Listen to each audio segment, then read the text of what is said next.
Os jogadores do Internacional se reapresentaram no CT Parque Gigante. Depois da derrota dura para a equipe do Fluminense pelo Campeonato Brasileiro, o foco está agora na tentativa de remontada. O compromisso do próximo domingo contra o Galo Mineiro desperta uma necessidade de remobilização. E a partir disso, comissão técnica, direção e grupo de jogadores tiveram uma longa reunião no CT Parque Gigante para colocar o dedo na tomada, pensando nesta reconstrução do Inter dentro da competição nacional.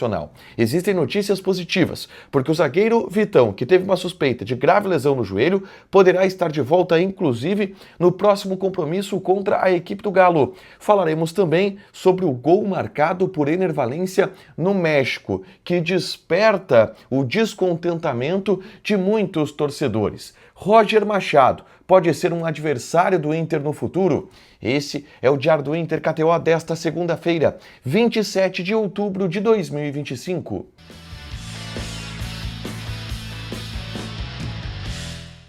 Tudo bem, gente? Obrigado pela participação aqui. Não esquece de deixar teu like, de inscrever, de ativar as notificações. Bora falar do Internacional aqui no A Dupla. Nesse vídeo, um resumo do que de mais importante aconteceu no noticiário colorado ao longo desta segunda-feira. A gente começa falando sobre o treinamento de reapresentação que aconteceu no CT Parque Gigante, com os portões fechados, muita calma, porque obviamente o Inter está tentando uma remobilização pensando no próximo compromisso pelo Campeonato Brasileiro.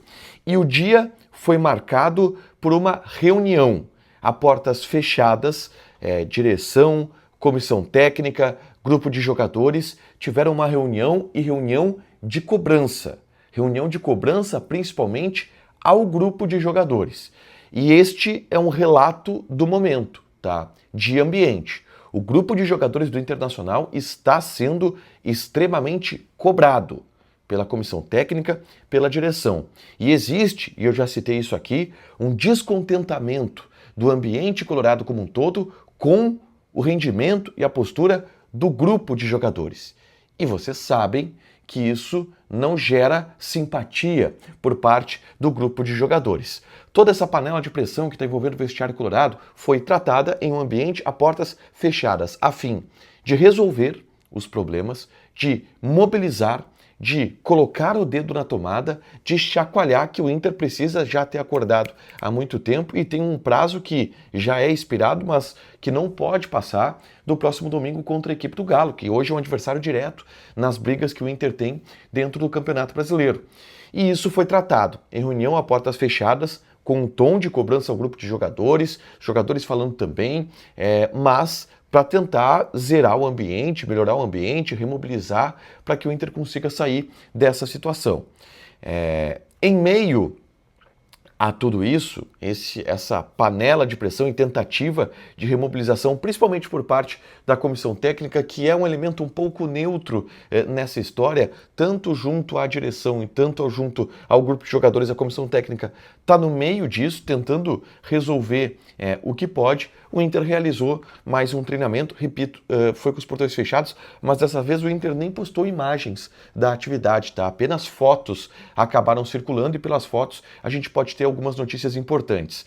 O grupo de jogadores todo treinou, inclusive os atletas titulares, tem os retornos dos laterais esquerdos, né? O Bernabé e o Alisson voltam a ficar à disposição, mas a grande notícia é que o Vitão participou da atividade, tá? A gente vê fotos do Vitão no gramado do CT Parque Gigante, é verdade, com uma proteção no joelho, mas correndo, trabalhando, tá?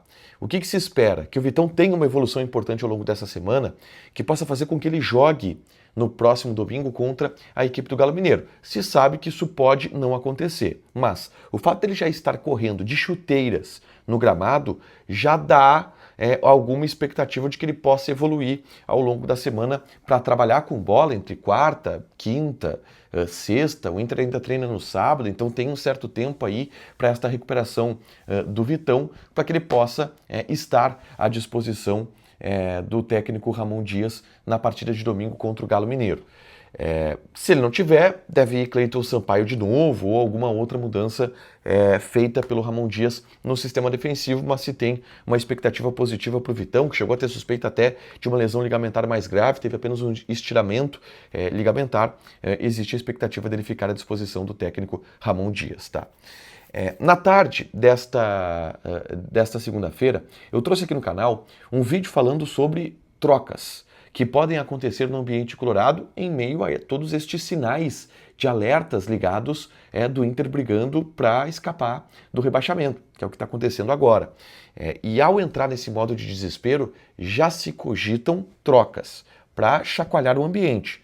Podem ser trocas na direção, podem ser trocas no futuro, não agora, na comissão técnica. Eu falo sobre este ambiente, pode ser troca no time também da comissão técnica, tirando alguns jogadores. Eu falo sobre isso no vídeo que eu gravei na tarde dessa segunda-feira. É só conferir aqui no canal para entender um pouco como que está esse ambiente também extra-vestiário. O vestiário tem vários problemas, eu já gravei vídeo aqui no canal explicando um pouco mais sobre isso, mas como o Inter extra-vestiário está tratando essa crise, como está se tentando resolver essa crise, eu falo sobre isso no vídeo que eu gravei na tarde dessa segunda-feira, tá? E aí, cara, qualquer coisa que aconteça já desmotiva o torcedor, já irrita o torcedor, já descontenta o torcedor. E não bastasse os problemas que o Inter vem tendo dentro de campo, um jogador que estava aqui nesse vestiário há pouco tempo e rendia muito pouco, começou a milagrosamente render no futebol mexicano. Eu falo do Ener Valencia. O Ener Valencia, o Pachuca, que é o time dele, empatou com o Toluca do México pelo placar de 2-2. E o Valencia marcou 2 gols. Os 2 gols do Pachuca foram do Ener Valencia. Um deles, inclusive, um golaço de fora da área, ele domina, bate cruzado, sem chance pro goleiro. O outro, ele marca um gol de pênalti. E isso tudo traz um ambiente de descontentamento pro torcedor do tipo, pô, será que era o Ener Valencia o problema? Será que é o Inter que está fazendo alguma coisa de errado? Porque o Borré por aqui, por exemplo, também acaba não rendendo. Será que o Ener Valencia agora vai deslanchar a fazer gols e o Inter perdeu um atacante que poderia ser competitivo aqui? Qual foi o tamanho da culpa do Ener Valencia nessa história? São perguntas que o Inter acaba fazendo. O torcedor do Inter se faz em meio a toda essa crise e os gols do Ener Valencia só contribuem para todas essas pulgas que o torcedor colorado tem na cabeça. Um outro personagem que saiu recentemente do vestiário colorado é Roger Machado. E o Roger Machado pode vir a ser um adversário importante do Inter ainda nesse Campeonato Brasileiro. Isto porque o Red Bull Bragantino, que está numa crise danada também, despencando, a diferença é que o Red Bull Bragantino começou muito bem o Campeonato Brasileiro, agora está despencando. O Red Bull Bragantino demitiu o treinador, o Fernando Seabra, demitiu o treinador. E busca um novo técnico no mercado. E o nome do Roger Machado está sendo cotado lá para o Bragantino, tá? Só que a questão que eu trago aqui também o Bragantino hoje é adversário do Inter na tabela, tá? O Inter está com 35 pontos, é o 15º, mas tem um bolo de times ali até o 12º, que é onde está o Red Bull Bragantino, de 1 ponto de diferença. O Red Bull Bragantino tem 36, também com 30 jogos, um jogo a mais do que o Galo e do que o Ceará. Então, o Bragantino é um adversário do Inter nessa briga pela parte de baixo. E se não se reestabelecer depois dessa crise, vai brigar mais ainda na parte de baixo. E o Roger assumindo esse time, o Inter tem o último compromisso da temporada contra o Red Bull Bragantino no Beira-Rio. Então a gente pode, já imaginou, um Inter versus Roger Machado com drama na última rodada do Campeonato Brasileiro. É claro que o Inter vai tentar resolver os seus problemas antes disso, mas o Bragantino está sondando o Roger Machado e isso de alguma forma também impacta no ambiente colorado. Para fechar, gente, vamos falar aqui de KTO. Vou passar aqui já algumas odds desta terça-feira, onde a gente tem jogos pelo Campeonato Brasileiro da Série A só na quarta, mas nessa terça temos pela Copa Sul-Americana Galo e Del Valle, tá? O Galo empatou no jogo de ida 1-1 e está pagando agora 1,64. O Del Valle está pagando 5,25. Joga na KTO com responsabilidade, um site para você se divertir, proibido para menores de 18 anos, porque apostas podem fazer com que você perca dinheiro. Deixa o teu like, te inscreve, ativa as notificações, que vai ter mais conteúdo aqui no canal. Beijo!